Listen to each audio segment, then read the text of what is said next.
पाल मेघवाल को मूंछ रखने पर हत्या कर दिया गया। आर्थिक आधार पर किया गया या जाति के आधार पर? इंद्र मेघवाल को पानी पीने पर हत्या कर दिया गया, आर्थिक आधार पर किया गया या जाति के आधार पर? आप बताइए, मनीषा वाल्मीकि को दिन दहाड़े जो है उनके साथ इस तरह का कुकृत्य किया गया जिसको हम शब्दों से बयान नहीं कर सकते हैं। उसको इस प्रकार से निर्मम हत्या किया गया कि हम शब्द से नहीं बयान करते।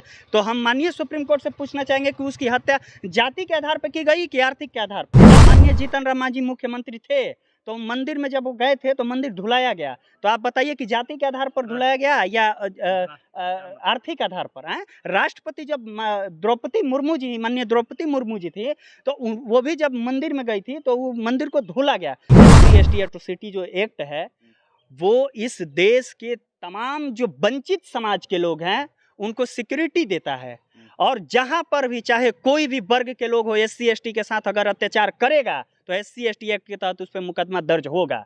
अगर वो नहीं करेगा तो क्यों? कोई भी SC/ST गलत थोड़ी उसके साथ जब गलत होगा तो अपना आवाज उठाएगा। हमारा तो इतिहास ही रहा है, हम किसी के साथ भेदभाव नहीं करते हैं। चंद्रशेखर आजाद जी इस देश के उगते हुए सूर्य हैं।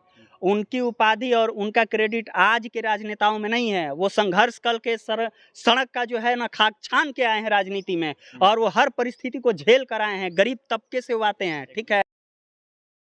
दिल्ली सुप्रीम कोर्ट का एक वकील है AP सिंह, ब्राह्मण समाज से आता है, और उसने बजाबते मीडिया में बयान दिया कि आरक्षण कोर्ट जैसा है, कैंसर से भी खतरनाक है। आरक्षण का क्राइटेरिया जाति नहीं आर्थिक होनी चाहिए। इसी पे बातचीत करेंगे। हमारे साथ युवा नेता मंजीत जी हैं, लगातार बहुजन समाज के इशू पे बोलते रहते हैं। लगातार ब्राह्मण समाज के लोग प्रश्न उठा रहे हैं। अब तो सुप्रीम कोर्ट का वकील कह रहा है कि आरक्षण जाति की नहीं आर्थिक के आधार पर होना चाहिए, यह कैंसर से भी खतरनाक हो गया है। देखिए, सबसे बड़ी बात हम ये कहना चाहेंगे कि माननीय जो सुप्रीम कोर्ट ने जो अपना जजमेंट दिया है, सबसे पहले आप ये बताइए कि देश में जब आप एक तरफ ये कहते हैं कि जो रिजर्वेशन की क्राइटेरिया है या जो रिजर्वेशन का प्रावधान है वो आर्थिक आधार पे होना चाहिए, कास्ट के आधार पे नहीं होना चाहिए, तो हम उन्हीं सुप्रीम कोर्ट के जजों से कहना चाहते हैं, पूछना चाहते हैं कि राजेंद्र पाल मेघवाल को मूंछ रखने पर हत्या कर दिया गया, आर्थिक आधार पर किया गया या जाति के आधार पर? इंद्र मेघवाल को पानी पीने पर हत्या कर दिया गया, आर्थिक आधार पर किया गया या जाति के आधार पर? आप बताइए, मनीषा वाल्मीकि को दिन दहाड़े जो है उनके साथ इस तरह का कुकृत्य किया गया जिसको हम शब्दों से बयान नहीं कर सकते हैं। उसको इस प्रकार से निर्मम हत्या किया गया कि हम शब्द से नहीं बयान करते। तो हम माननीय सुप्रीम कोर्ट से पूछना चाहेंगे कि उसकी हत्या जाति के आधार पर की गई कि आर्थिक के आधार पर? हम यही माननीय सुप्रीम कोर्ट के न्यायाधीशों से हम पूछना चाहते हैं कि जब माननीय जीतन राम मांझी मुख्यमंत्री थे तो मंदिर में जब वो गए थे तो मंदिर धुलाया गया। तो आप बताइए कि जाति के आधार पर धुलाया गया या आर्थिक आधार पर? राष्ट्रपति जब द्रौपदी मुर्मू जी, माननीय द्रौपदी मुर्मू जी थी, तो वो भी जब मंदिर में गई थी तो वो मंदिर को धुला गया। तो ये सब तमाम जो मुद्दे हैं, तो माननीय सुप्रीम कोर्ट के जो न्यायाधीश है उनसे हम पूछना चाहते हैं कि आप बताएं कि जाति के आधार पर भेदभाव होता है या उनके साथ किसी भी प्रकार का छुआछूत होता है कि आर्थिक आधार पर होता है? हम यही करना चाहते हैं कि इस देश में बाबा साहब अम्बेडकर जब अपना इतिहास लिख रहे थे तो एनिहिलेशन ऑफ कास्ट लिखने की जरूरत क्यों पड़ी? क्योंकि वो जानते थे कि जो हमारा वेस्ट सिविलाइजेशन है, जो पश्चिमी सभ्यता है और हम लोगों का जो कल्चर है वो मैच नहीं करता है। वहाँ अर्थ के दृष्टि से भेदभाव होता है। वहाँ बुजुर्गा वर्ग और सर्वहारा वर्ग पढ़िएगा, इतिहास में तो वर्णित है। लेकिन हमारा जो देश है, यहाँ जैसे ही कोई भी बच्चा गर्भ में पल रहा होता है उसका जाति डिसाइड हो जाती है।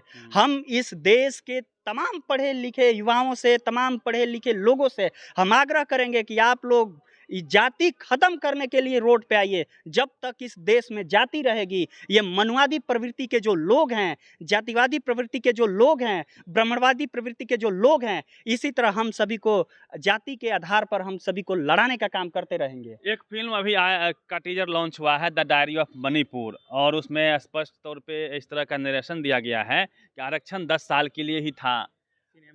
सबसे पहले तो हम उस फिल्म के जो डायरेक्टर है उसको है।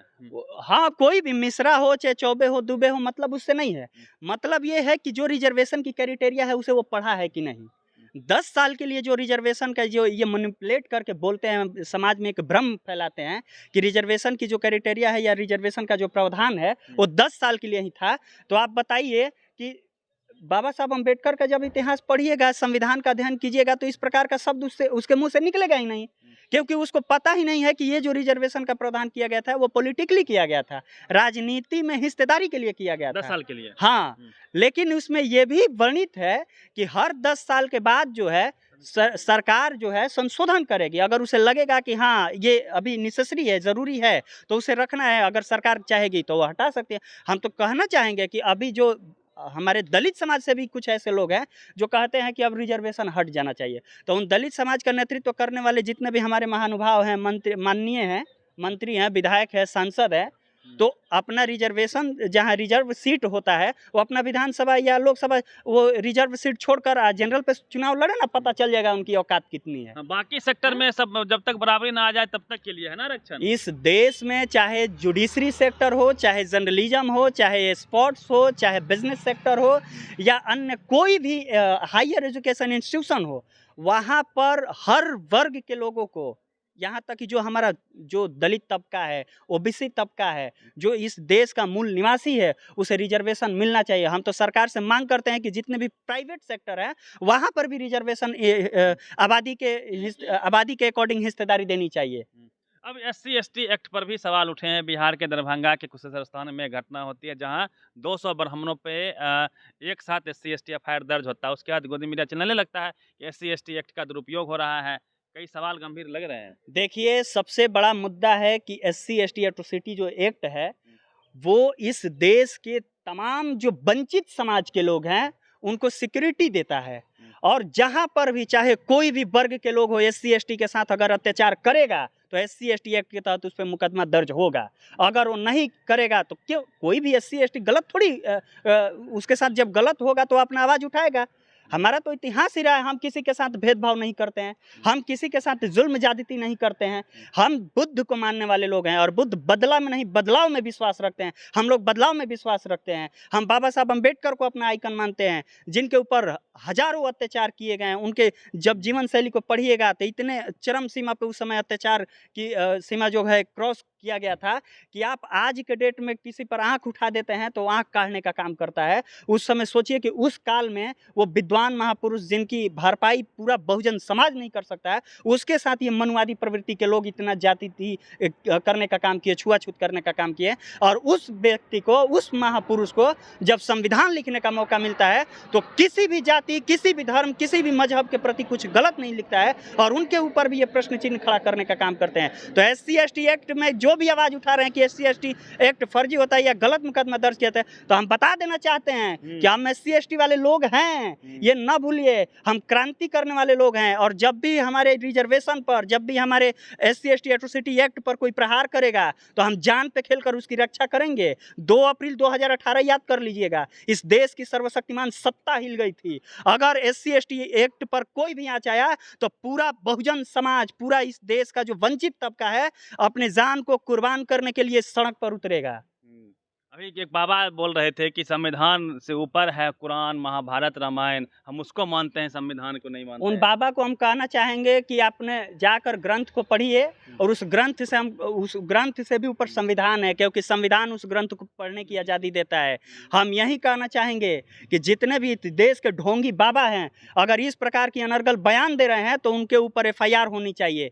लेकिन दुर्भाग्य है कि इस देश में जिस प्रकार से मनुवादी जो लोग हैं, मनुवादी प्रवृत्ति के जो विचारधारा पल रही है, वो उसे संरक्षण दे रही है। और हम अपने बहुजन समाज के लोगों से कहना चाहेंगे कि जिस प्रकार से आप लोग अंधविश्वास में उलझे हुए हैं, आपका तरक्की कभी नहीं हो सकता है। आपको पढ़ना होगा बाबा साहब अम्बेडकर को, आपको पढ़ना होगा स्वामी विवेकानंद पेरियार को, आपको पढ़ना होगा महामना ज्योतिबा गोविंदराव फूले को, माता फातिमा शेख को, माता सावित्रीबाई फूले को, ललई यादव को, जितने भी हमारे बहुजन महापुरुष हैं, जगदेव प्रसाद कुशवाहा हो गए, कर्पूरी ठाकुर हो गए, सरदार पटेल हो गए, ये जितने भी हमारे बहुजन महापुरुष हैं, उन सभी के विचारधाराओं पर चलना होगा, तब जाकर आपकी तरक्की होगी। इन बाबाओं का बात मत माने। अभी यूजीसी पे काफी हो हल्ला हो रहा है, चंद्रशेखर रावत ने शानदार रैली किया दिल्ली में, क्या कहेंगे? यूजीसी रेगुलेशन जो लाया गया है गवर्नमेंट के द्वारा, ये काबिल तारीफ है। और इस मुद्दे पर हम यही कहना चाहेंगे कि जितने भी वंचित समाज के जो लोग हैं, एससी, एसटी, ओबीसी और माइनॉरिटी तबके को सुरक्षा देने की जो बात उसमें की गई है, वो बेहद काबिल तारीफ है। और लेकिन इससे दिक्कत किसको है? जो अत्याचार करता है। इससे दिक्कत किसको है? जो जातिवादी मानसिकता से ग्रसित है। इसको दिक्कत रेगुलेशन लाने से दिक्कत उसी तबके के लोगों को है जो चाहते नहीं है कि हमारी बराबरी कोई करे। और उस बराबरी को करने के लिए जो सरकार है पॉलिसी लाई है, वो भी चाहती है कि देश का तरक्की एजुकेशन से हो सकता है, देश का तरक्की है। मायावती नहीं बोले, तेजस्वी जी नहीं बोले, चंद्रशेखर रावत अकेले दहाड़ रहे हैं। चंद्रशेखर आजाद जी इस देश के उगते हुए सूर्य हैं। उनकी उपाधि और उनका क्रेडिट आज के राजनेताओं में नहीं है। वो संघर्ष कल के सड़क का जो है ना खाक छान के आए हैं राजनीति में, और वो हर परिस्थिति को झेल कर आए हैं। गरीब तबके से वो आते हैं, ठीक है। एक मध्यम परिवार से आकर देश की सर्वशक्तिमान सत्ता को हिला देना, उसे चैलेंज करना, ये सबके बस की बात नहीं है। और उनकी जो रैलियों में जो भीड़ उमड़ रही है, ये दर्शा रहा है कि आने वाला कल चंद्रशेखर आजाद का है, आने वाला कल बहुजन समाज का है। पीएम बन जाएंगे चंद्रशेखर? हमारी शुभकामना है, इस देश का सर्वशक्तिमान सत्ता जो है पीएम के हाथ में होती है, वो पीएम बने। और हमारा पूरा सपोर्ट रहेगा, पूरा बहुजन समाज सपोर्ट कर रहा है। और खासकर जो बुद्धिजीवी जो वर्ग है, जो जिसे हम लोग स्वर्ण भी कहते हैं, उसमें भी जो जातिवादी लोग नहीं है, वो भी सपोर्ट करते हैं चंद्रशेखर आजाद जी के विचारों को। वो हमारा आइकन है। हम चाहते हैं कि इस देश के जितना जल्दी इलेक्शन हो, उतना जल्दी वो प्रधानमंत्री बने। हम लोग तो उसे प्रधानमंत्री देखना चाहेंगे।